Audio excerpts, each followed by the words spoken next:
Chapter 20.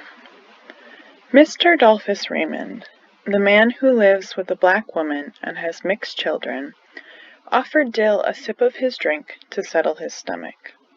I said, "Dill, you watch out now," because I knew Mr. Raymond drank alcohol out of that bottle in the brown paper bag. Dill let go of the straw and said, "Scout, it's nothing but Coca-Cola."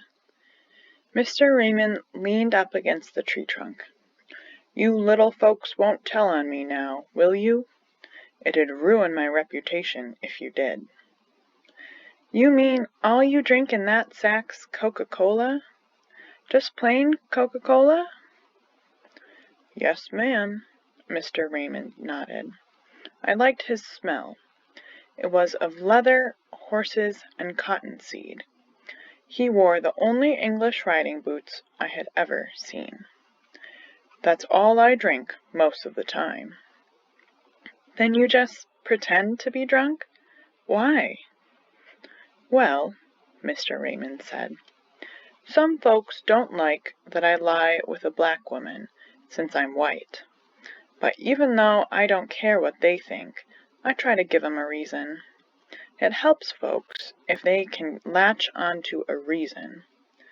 When I come to town, which is seldom, if I weave a little and drink out of this sack, folks can say Adolphus Raymond is drunk on whiskey, and that's why he won't change his ways. He can't help himself. That's why he lives the way he does." I told Mr. Raymond, "That ain't honest. Making yourself out badder than you already—" "It ain't honest, but it's mighty helpful to folks. Secretly, Scout, I'm not much of a drinker.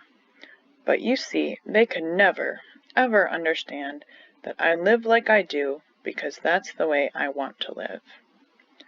Mr. Raymond also said, Dill was crying and feeling sick about the racism he saw in that courtroom.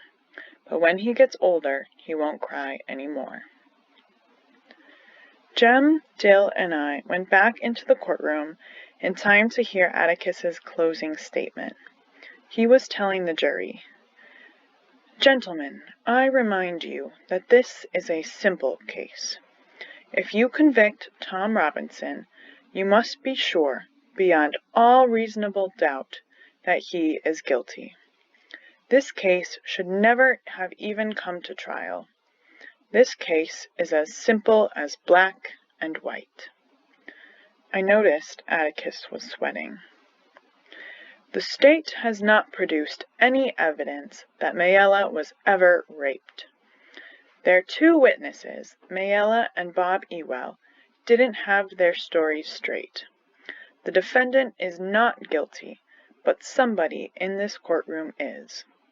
I have pity for Mayella, but she has accused an innocent man to get rid of her own guilt. She feels guilt because she liked a black man and tried to kiss him. Our society does not allow this. Now she seeks to destroy him so that she doesn't have to face her own guilt. She must destroy the evidence of her offense. Tom did not rape Mayella. All he did was try to get away when she kissed him. Don't let your prejudice get the better of you and make you think he's guilty just because he's black." As Atticus finished his speech, we saw Calpurnia making her way up the middle aisle of the courtroom, walking straight toward Atticus.